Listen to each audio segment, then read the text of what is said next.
Hi everyone, it's Paul here from the Magdalene Centre. Today I'm going to be talking about the lunar eclipse in Aquarius at 6 PM Universal Time, which is equivalent of 7 PM here in the UK due to the clocks being forward now for the summer. This particular eclipse is the first of two, starting with the lunar eclipse in Aquarius and finishing with the solar eclipse in Leo. During this time, a window opens where whatever is no longer valid in our lives, whatever is old and stale and does not serve us anymore, needs to be let go of in order to make space for a new chapter in life to open. So with the lunar eclipse in Aquarius, we're looking about shedding the old, letting go of old emotional issues, but more importantly, learning to let go of rigid thinking.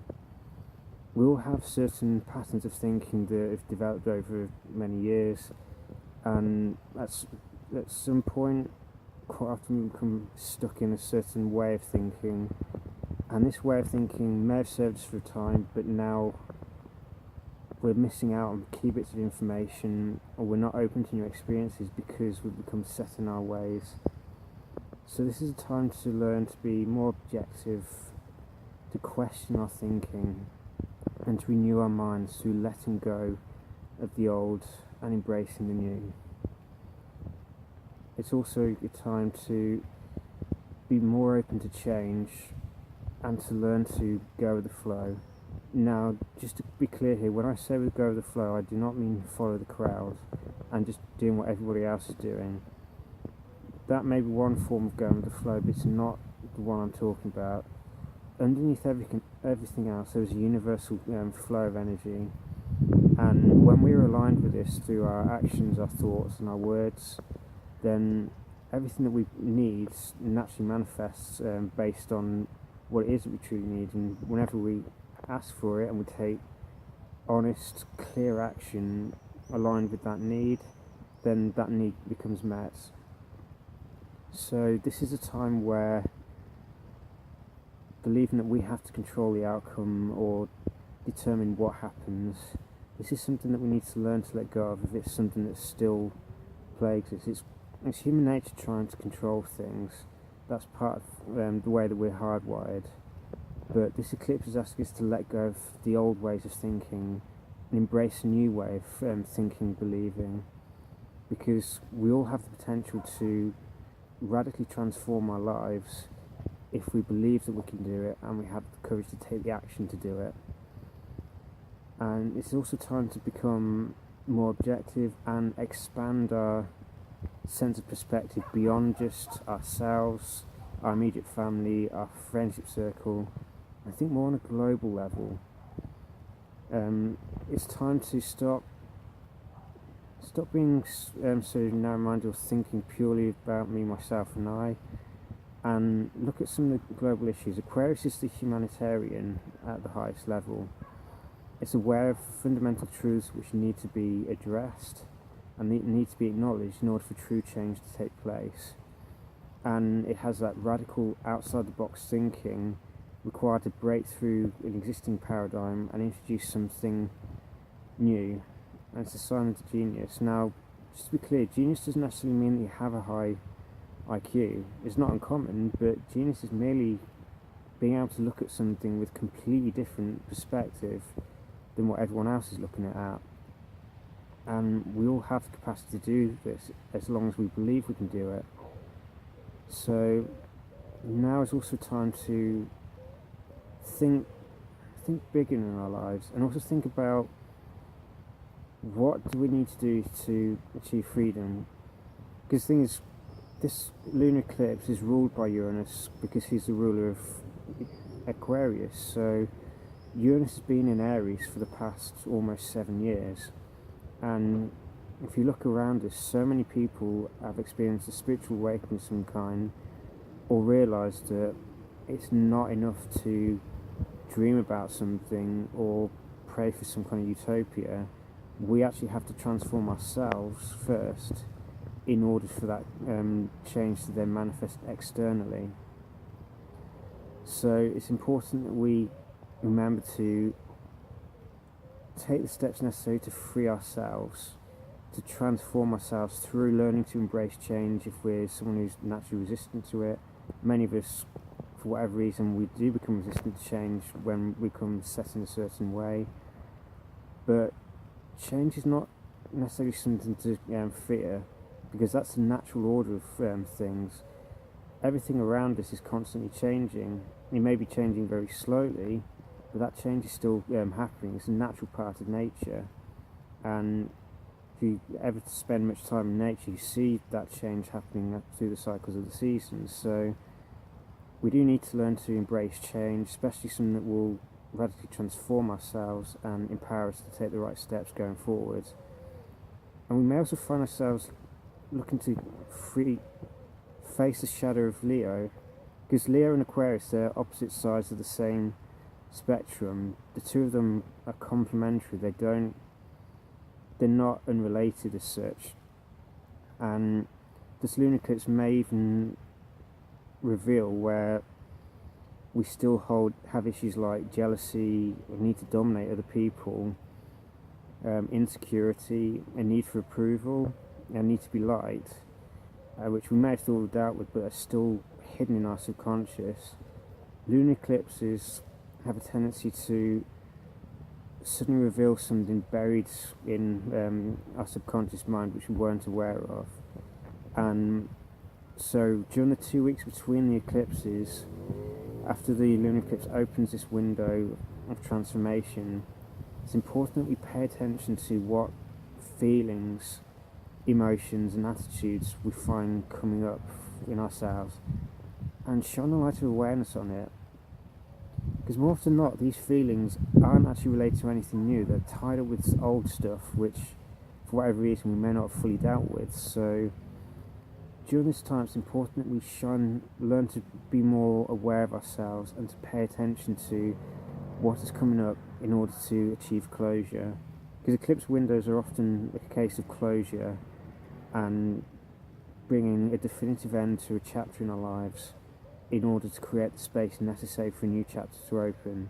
Because you cannot start a new chapter of a book if you don't finish the old one first. That's just the way things are, and that's how life is. If we try and keep one chapter open in the book, we can't truly move on to the next one, and the next chapter may be the best chapter we experienced so far, but if we're still keeping the old one open, we're not going to be able to read the new chapter and open it in our lives.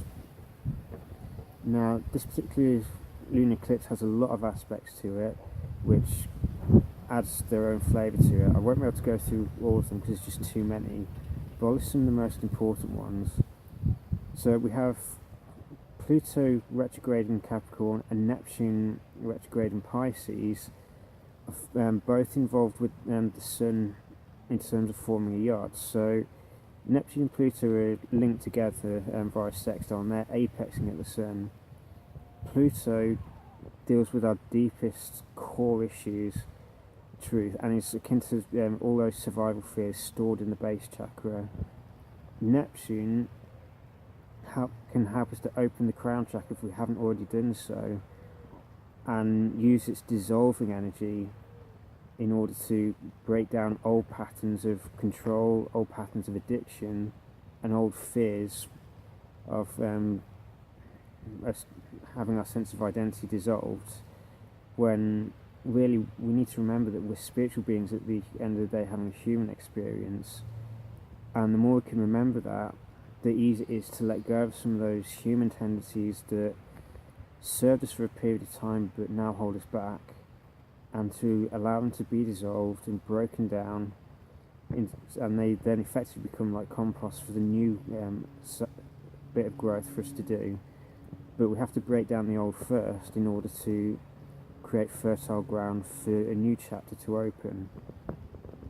So this is what Pluto and Neptune do. And the Sun is in Leo, and Leo rules the heart, so we need to deal with the base chakra and the crown chakra and bring them together at the heart, so that we can truly open ourselves up spiritually, free ourselves from chains of old fears, and let go of some of our addictive tendencies, which, as I said before, they served a purpose in the past in terms of trying to help us deal with our fears, but now we need to move beyond them and let go of them. And by opening our hearts, we can deal with both these issues through loving ourselves, through facing those fears, shining the light of loving awareness on them, and break free. Two of the planets are making direct aspects and positive aspects of that. Well, I say positive, they're not so stressful, and they give us opportunity to transform. This is Jupiter in Libra and Saturn currently retrograding Sagittarius, but will be turning direct towards the end of the month. Jupiter in Libra is helping us to realise that in order to create a flow of grace in our lives, we need to be working in cooperation with one another now. The days of the rugged individualists are pretty much over. No matter how much we may want to try and resurrect that, if we want to channel grace in our lives, we need to work together in a spirit of harmony. And we also need to... Libra brings about peace through reconciling opposites. Jupiter here is bringing attention to the shadow sides of ourselves as well as the light. If we can create that internal balance inside us, then and bring peace to it, that then makes it possible for peace to form outside ourselves, because all true efforts at peace must start inside us. And this is what Jupiter's been trying to show us for the past few months. And the other one that I mentioned is Saturn in Sagittarius. It's been retrograde for the past few months, but turns direct on the 25th. And what he's been showing us is where our own belief systems limit our potential. Beliefs don't necessarily mean religious ones here. More often than not, it's our beliefs about ourselves. Because Saturn tests everything. He shows us where certain things crystallise in our lives and where they limit our potential and limit our expression. So during this time we need to question our beliefs as well, but Saturn can help us to incorporate spiritual discipline, self-control and patience into our sense of self, and these tools are very useful for helping us to break through obstacles in our lives and to not take things personally when we're facing obstacles. If we have spiritual discipline, rather than complaining, we just roll up our sleeves, so to speak, and just get on with dealing with those obstacles, and that way we can transform them. So Saturn and Jupiter both present us with opportunities to incorporate discipline and incorporate grace and appreciate the value of both into our sense, and bring them both into a sense of identity. And by bringing these together, it makes it a lot easier for us to face those issues that we haven't dealt with, to let go of any tendencies to be aloof, or conversely to be controlling, dominant, jealous. These are all based on fears, and the more we shine a light on them and harness spiritual discipline and a spirit of harmony with others, the easier it is for us to deal with these issues. Aquarius is asking us to, and Uranus is linked to it, is asking us to break free of the past, to let go of old ways of being, old rigid structures, and to become more objective, less self-obsessed, less self-interested and egotistic, and to expand our awareness to incorporate other people and to think more globally. But at the same time, the Sun in Leo reminds us that we must remain true to ourselves. We must cultivate our authentic self, incorporate our own self-expression, and honestly express ourselves. And as long as we do this through this medium of love, we do not do it in an arrogant way, we do not put other people down, or we do not kick up a load of drama purely for the sake of expression, then we can achieve a very healthy balance where we are authentically ourselves, we have the self-confidence to be who we are, yet we can also work together in groups towards a common goal without dimming our own divine spark. We all have that divine creative force within us, we are all the spark of the divine, and it is our individual responsibility to nurture that spark within us and shine our light for the benefit of all. But at the same time, we must remember that everyone around us has that divine spark within them, and we can achieve far more if each one of us develops that authentic spark within us and then works together at a soul level rather than a bunch of egos in a room. Then true change can happen, true freedom can manifest, and so can true peace. Because when we're at peace with ourselves, when we love ourselves, and we radiate the noble qualities of Leo, like loyalty, emotional warmth, generosity and mercy, when these noble qualities, which are all inherent within the soul, are expressed, and we use them with other people as well, then true transformation can take place, and the world itself can heal. May this eclipse season bring you much closure, release from the past, and sow the seeds of new beginnings of a more empowered life. And may we all take advantage of this blessing. That's the lunar eclipse for you. Take care. Be blessed.